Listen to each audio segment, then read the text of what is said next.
pharmacotherapeutics too. So myself Dr. Monica, I am dealing with the subject called pharmacotherapeutics too. So let me say a few lines about therapeutics. What is meant by therapeutics? As you have studied therapeutics 1 in the second year. So therapeutics. It is a therapy using pharmaceutical drugs. Either they are medicines, tablets, syrups, or intravenous admixtures as designed from a therapy for a therapy using surgical, that is surgical therapy and radiation therapy, and the moment therapy, that is physical therapy, or the other modes. And the therapies, what are the different types of therapies? They are salvage therapy, that is tried after others have failed, and the adjuvant therapy, and next one is definitive therapy, monotherapy, combination therapy, that is polypharmacy, or supportive therapy, preventive therapy, and palliative therapy, curative therapy, empirical therapy, and maintenance therapy. These therapies you have learned in the second year. So now we'll go with the unit 1 topic, that is infectious disease. What are the infectious disease? What are the guidelines for rational use of antibiotics and surgical prophylaxis.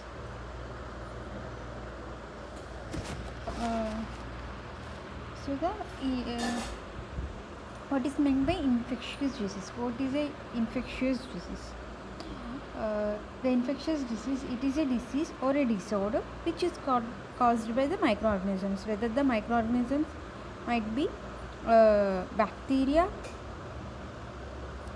viruses, fungi, and etc. Many organisms lives in and on the bodies in infectious disease. So the guidelines for rational use of antibiotics and the surgical prophylaxis. So the introduction part. In the introduction part, rational use of antibiotics. So the rational use of antibiotics. What is the rational use of antibiotics? Is to establish appropriate and suitable to their clinical needs. It needs in doses that meet their own individual requirements for an adequate period of time at lowest cost. It is a cost effective therapy, rational use of antibiotics, so which is suitable in a clinical needs within a dose with their for an individual with sufficient requirement at a period of time at lowest cost. So that is a rational drug therapy. It is as a clinical pharmacist, main role is to improve rational drug therapy. So to establish of a multi-dispensary national body, then to use of clinical guidelines, according to the guidelines only, then only the use of antibiotics will be prescribed by a physician. And public education about the medicine, supervision, audit, and feedback they will do, and the use of appropriate and enforced reactions. So the introduction part is rational use of antibiotics is extremely important in as injudicious use can adversely affect the patient. It can affect the patient. It cause emergencies of antibiotic resistance and increase the cost of healthcare. In a need of antibiotics, antibiotics are generally only useful for the treatment of bacterial infections. Only if the infection persists, then only antibiotics are prescribed according to the guidelines, according to the therapy, then only according to the type of disease, then only antibiotics are prescribed. And the next one is majority of the infections seen in general practice which are of viral origin, and in the cases of antibiotics can neither treat such a viral infections nor to prevent secondary bacterial infection in those patients. So majority of the infections, the practices will be going on for the majority of infections which is caused by the viruses, and the first line treatment will be given for those disorders or the diseases. The selection of antibiotics, what is the selection?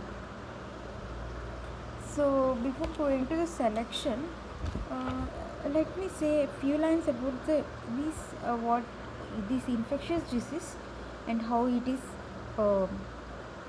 what are the stages will be there for this infectious disease prophylaxis treatment, for the prophylaxis treatment. So selecting and monitoring antimicrobial therapy. They will select and monitor antimicrobial therapy, and understanding of the interrelations among the patient, microbiology, laboratory and the pharmacological factors.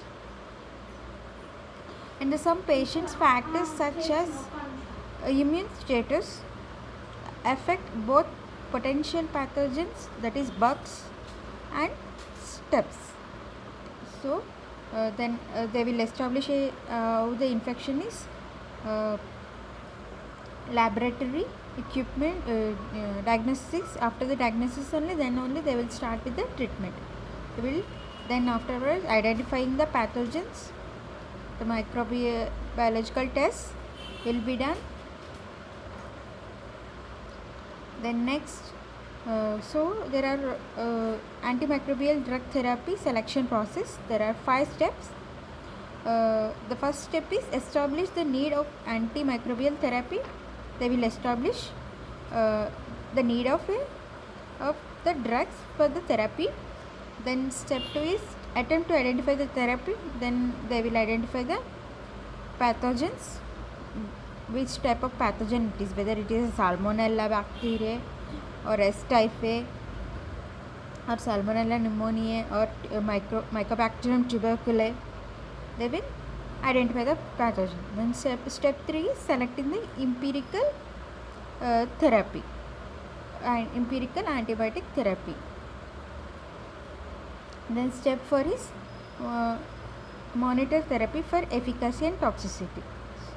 And the step 5 is refine antimicrobial therapy for definitive identification of pathogens or infections. So these are the steps. According to this only, then only they will select the antibiotics. So how the selection is going on here? There are 3 main factors. The first one is based on the patients, based on etiological agents, based on pharmacokinetic properties. So based on the patients, that is age, in age, so several young and very old tend to be more prone to adverse effects of antibiotics. So there are, before going to inject a antibiotic, they will do test whether the antibiotic is whether any adverse events the antibiotic is giving or not. Before half an hour they will test, then only they will continue the treatment of that antibiotic.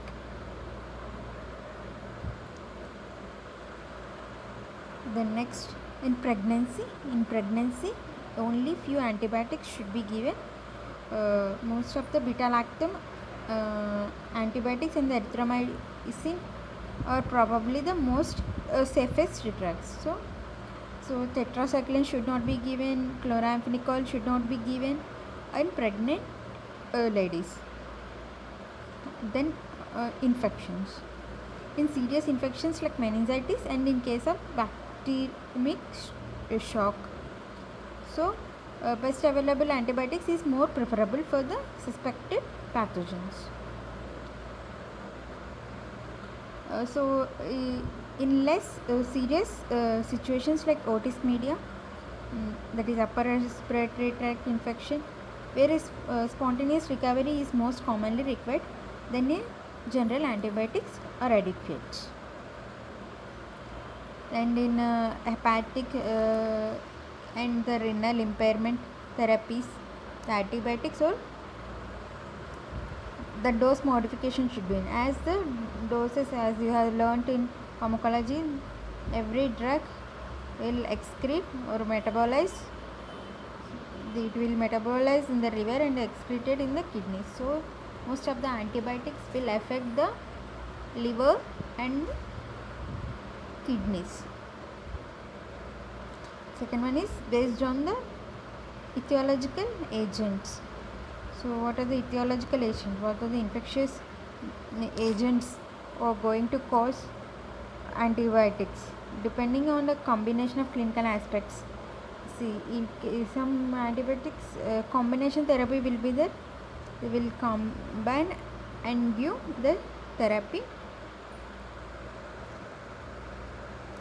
So for that condition, they should select appropriate antibiotics. Then only they should start the treatment. So based on the pharmacokinetic properties, so general physics physicians should have the adequate knowledge of pharmacokinetic properties of the antibiotics. So the pharmacokinetic property, absorption, distribution, metabolism, dissolution, everything, the pharmacokinetic properties according to they need to check, and then only the physician should prescribe an antibiotic. Factors affecting these properties of route of administration, therapeutic concentration. In route of administration, antibiotics are vary in the ability to be absorbed orally or to cross the blood-brain barrier.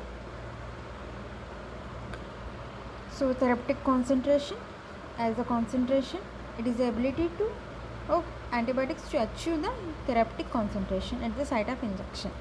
It should should reach the therapeutic concentration.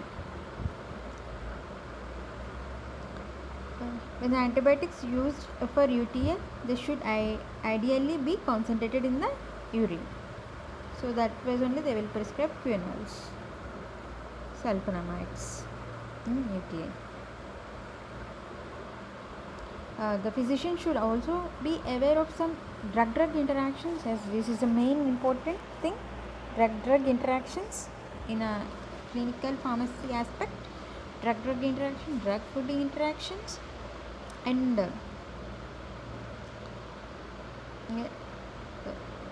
so many antibiotics can interact with other non-antibiotic drugs in a condition where a minimum duration of treatment has been established.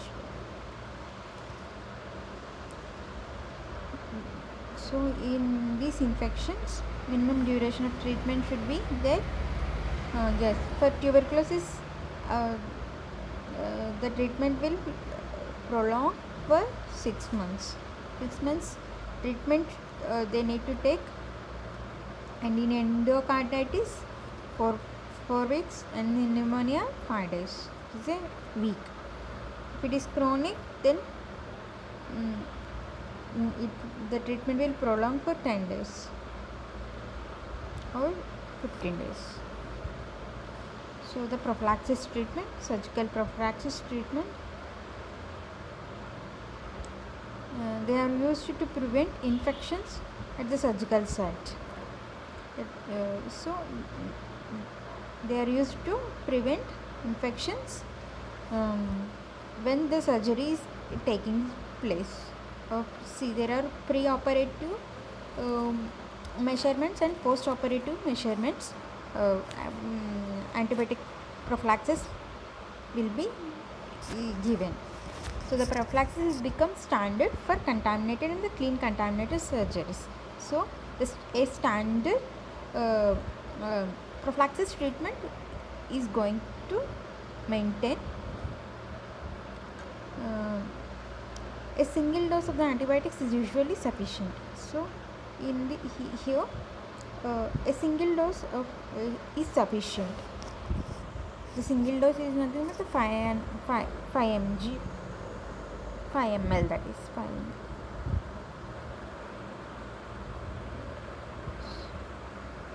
If the duration of the surgery is 4 hours or even less, and it should be given at correct time prior to the surgery, before 1 hour or less, or 30 minutes. Inappropriate use of antibiotics for surgical prophylaxis increases both cost and also favor the emergency of the resistance bacteria. So antibiotic prophylaxis should not be improper. It should be appropriate, so that it will be cost effective. So what are the principles of surgical antibiotic prophylaxis? First, decide if the prophylaxis is appropriate.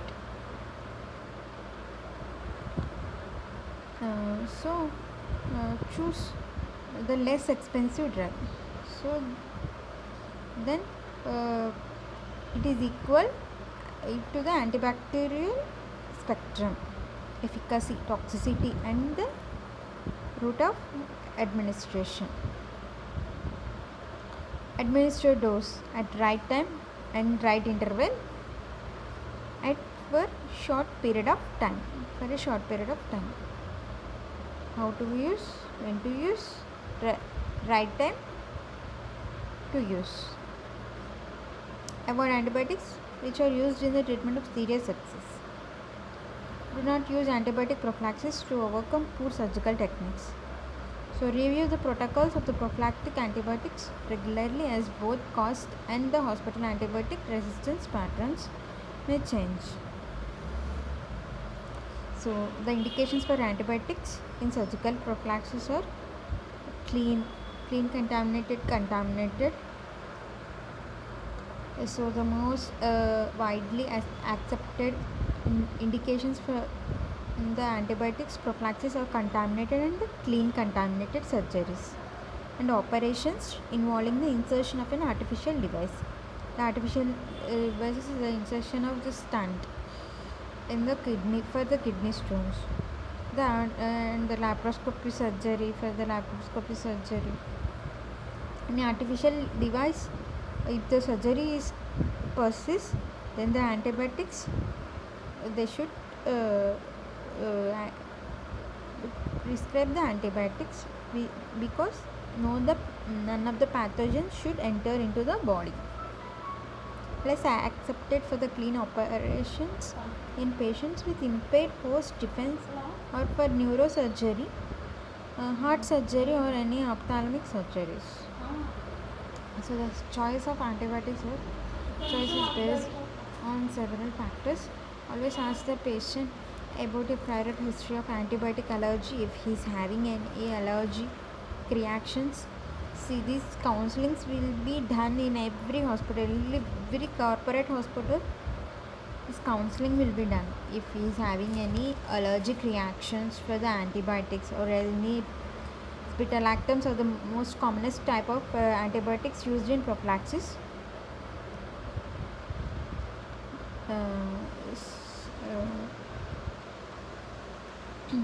A history of severe penicillin allergy, like anaphylaxis shock or angioedema, if he is having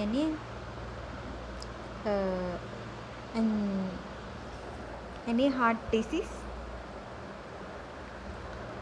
Cephalosporins are also contraindicated, as there is a small but significant risk of cross reactions. Cephalosporins See, normally they won't be prescribed like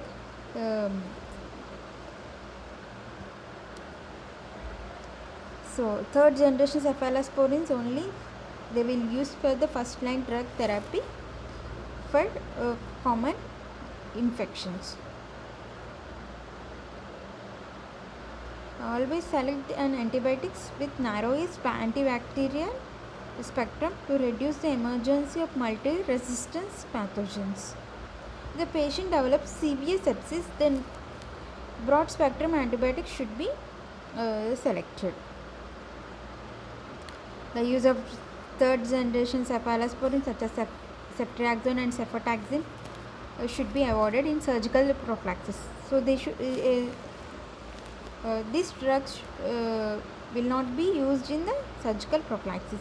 Often several antibiotics are equal in terms of antibacterial spectrum, efficacy, toxicity, and the route of administration is so the least should be chosen as antibiotics for surgical prophylaxis comprise a large portion of hospital pharmacy budget.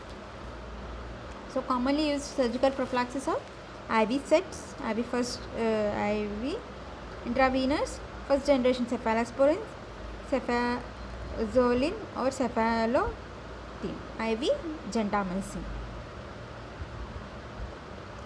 So IV or the rectal metronidazole if anaerobic infection is likely present, and oral tinidazole, IV flucloxacillin if methicillin suspectable staphylococcal infection is likely, and intravenous vancomycin in case of methicillin resistant staphylococcal infection.